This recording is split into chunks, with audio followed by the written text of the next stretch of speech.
आप सभी को सादर सादर सेवा जोहार। मैं अधर्मी अनार्य डॉक्टर जे लिंगो और आप देख रहे हैं लिंगो टीवी यूट्यूब चैनल। प्रिय दर्शकों, आज हम बात करेंगे आपके द्वारा दी गई सुझाव के बारे में। सबसे पहले मैं आप सभी को तो सादर सादर तहे दिल से धन्यवाद दूंगा, सेवा जोहार करूंगा कि आप लोगों ने मेरे यूट्यूब चैनल को देख करके अपना उत्साहवर्धन के लिए आपने मेरे तर्क को, मेरे विचारधारा को, हमारी जो सोच को और जिस प्रकार से हम कार्य कर रहे हैं समाज को जगाने के लिए उसकी सराहना किए हैं, प्रशंसा की है, इसलिए आप सभी को धन्यवाद। दूसरी बात, आपने अपना सुझाव रखे, क्योंकि हर व्यक्ति देखते हैं तो उसमें कहीं ना कहीं उनका जो दिमाग चलता है, उनके मन में प्रश्न आता है, डाउट रहता है या फिर उनको उचित नहीं लगता, तो उन्होंने हमारे इस YouTube चैनल में अपना कमेंट दिए हैं, विचार रखी हैं, जो सकारात्मक और नकारात्मक दोनों ही प्रकार के हैं, क्योंकि दोनों ही अति आवश्यक है। ऐसा नहीं कि प्रशंसा ही करे तो ये उचित नहीं होता, क्योंकि आपको जो भी प्रश्न है, जो भी मन में डाउट है या फिर आपको बड़े जो तर्क है या फिर हमारी जो सोच है, हमारी विचारधारा है, आपको कहीं कहीं उचित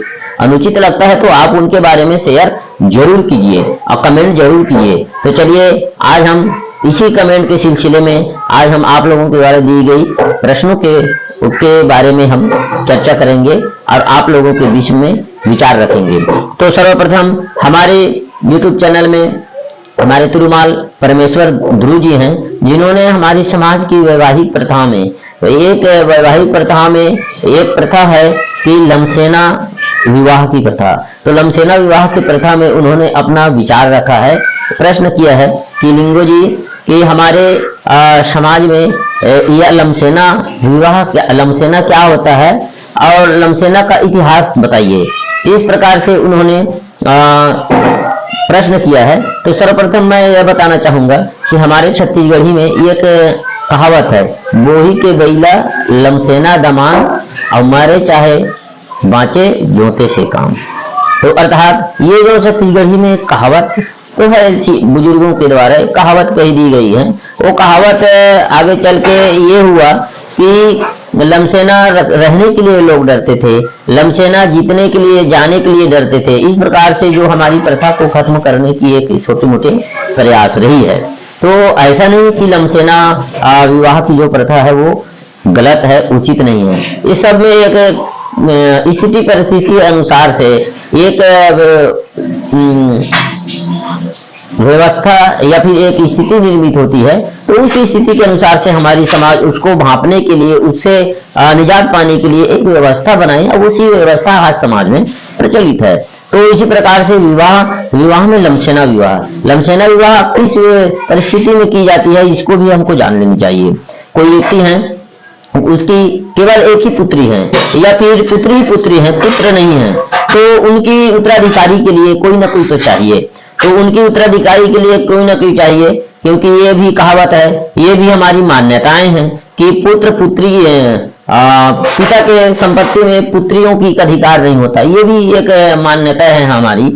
तो इसके बारे में तो हम नेक्स्ट वीडियो में बताएंगे, लेकिन पहले हम लमसेना विवाह। तो इस प्रकार से फिर पिता की देखरेख, उनकी संपत्ति की देखरेख और उनकी पेन पुरखा की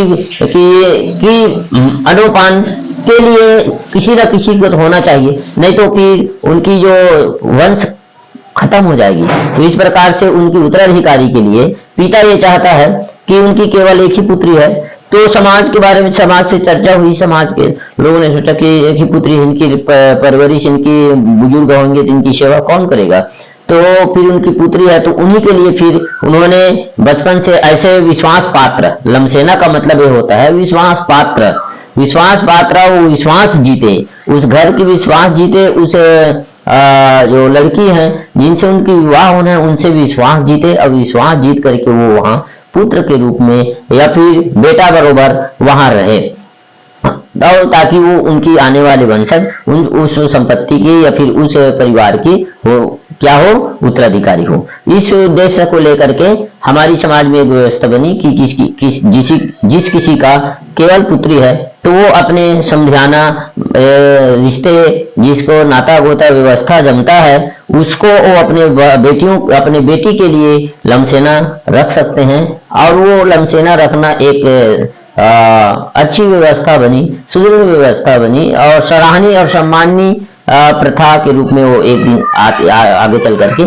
साबित हुई। तो आज वो जो व्यवस्था चली आ रही है हमारे समाज में, अब इसमें हम बात करते हैं इसकी प्रथाएं कहाँ से शुरू हुई।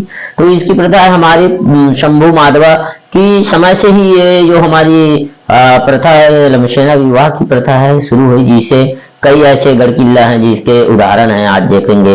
भानु ध्रुवा की केवल एक ही पुत्री थी, उसके बाद पूर्वागढ़ की राजा थे वो, मरावी लोग उनके किए। उसके बाद नागदेव जो हुए, पोल सिंह राजा की पुत्र नागदेव हुए, उनका भी केवल एक ही पुत्री थी। उनके साथ यदुराय मरावी की विवाह हुआ। यदुराय मरावी का विवाह होने के बाद वो गढ़ा मंडला की, गढ़ा कटंगा की, गढ़ा पुरवा की वो वारिस बने। और आज 57 जो 52गढ़ 57 परगना में महाचक्रवर्ती राजा के रूप में सम्राट महासम्राट राजा के रूप में प्रसिद्ध हुए महाराजा संग्राम शाह जी, वो इसी की वंशावली में आते हैं, क्योंकि वो पहले ध्रुवा वंश के थे। उसमें यदुराय मरावी जी जो आए और इसी प्रकार से उन्होंने उनकी कुल देवी माता मड़ियादाई माला देवी को, उन्होंने नागदेव की कन्या थी वो, तो माला दाई को उन्होंने वो की अर्जी की, सेवा की, फिर उन्होंने उसको फिर वहीं से फिर मरावियों का वंश चला।